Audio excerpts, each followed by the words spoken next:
long ago, I had a dream. In the dream, I was watching myself go about my normal daily tasks. I was at school, sitting at my desk. Here's your paper. You're going to have to do better. You're going to fail the semester. Do you hear her? Disrespect you like that? You know what? Yeah, maybe I'll just do better next time, guys. Later on, I was hanging out with my friends. Hey, dude. Hey, You guys. ready to party? Well, like, what are we doing? You know, drinking. You know what? I told my parents that I wouldn't. I better not. Come on, don't be a loser. Maybe another time, guys. Sorry. Later on, I got home, I was talking with my parents. Where have you been? You were supposed to be home 30 minutes ago. Mom, Dad, I'm sorry. I was out past my curfew, but I was just with some friends, and it won't happen again. You need I to promise. do better. I know. I promise I'll do better next time. As I watched myself, I began to notice a dark haze of black around me. In each scene, the black haze became darker than the last, until it began to take shape.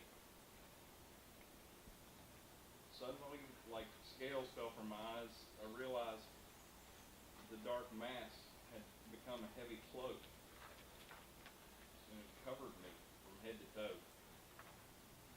It was soiled, slick, thick as a man's fist. It smelled putrid, and it seemed to move and shift within itself. First, I struggled, trying to shake it off.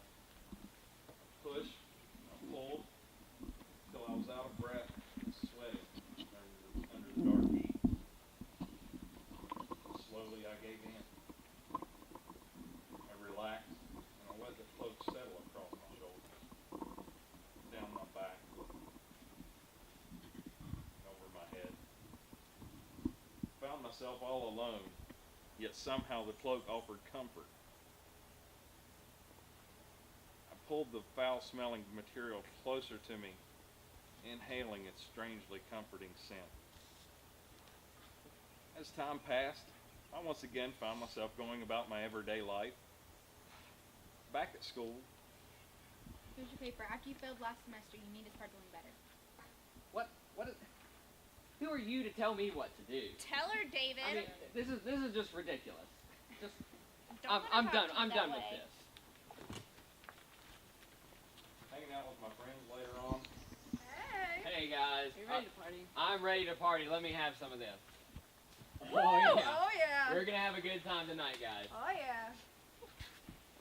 then later I went home. You're late again. Where have you been? You said this would happen again. I don't even know why you guys care. I mean, really, just you don't even need to know where I was. All the while, the cloak becoming more and more a part of me, until without even noticing, these small fibers had begun to work their way into my skin. The heavy weight of my cloak became too much to bear, yet I'd become attracted and attached to its comfort. I began for the first time to study my cloak in detail. There were words swirling around in tight patterns of deep scarlet thread moving around. Disrespectful, drunkard, Arrogant. Prideful. Alcoholic. cheater, rude, Partier. judgmental. Suddenly, deep agony struck my body. Pain like I'd never felt in my life racked my body. I fell face first into the dirty ground. The pain continued for hours as I writhed, trying to find the cause of my agony.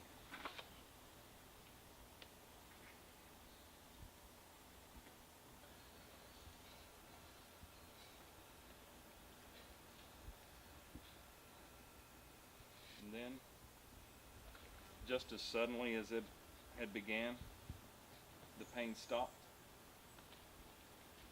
I shivered as the cold sweat dried on my skin.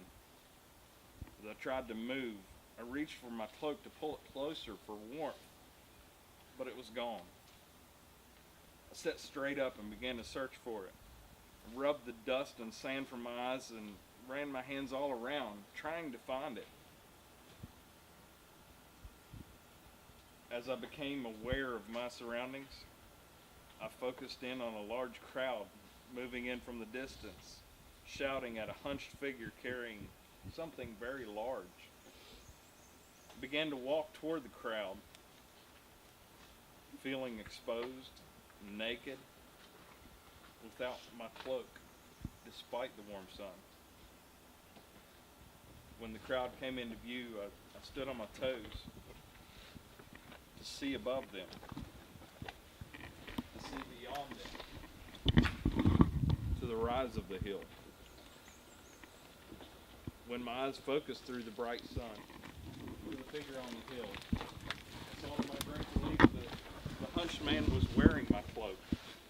I began to run up the hill, all the while yelling at the man to give me back my cloak.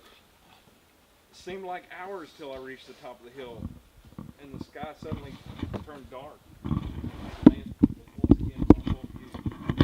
He was indeed wearing my cloak, but it was as hazy as it had been when I had first seen myself wearing it.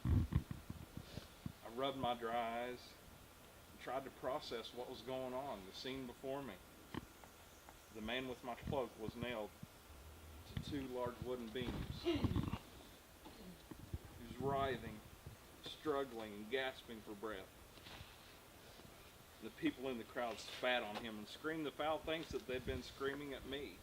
Arrogant. Liar. Cheater! Liar! On and on the list went until my knees turned to water and I fell. No, it wasn't him. It wasn't him. I'm the liar. I'm the cheat. Not this man.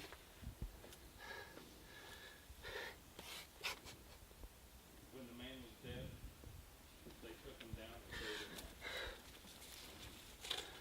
I wandered around for what seemed like days. I went from one place to another. I had no destination in mind, just wandering.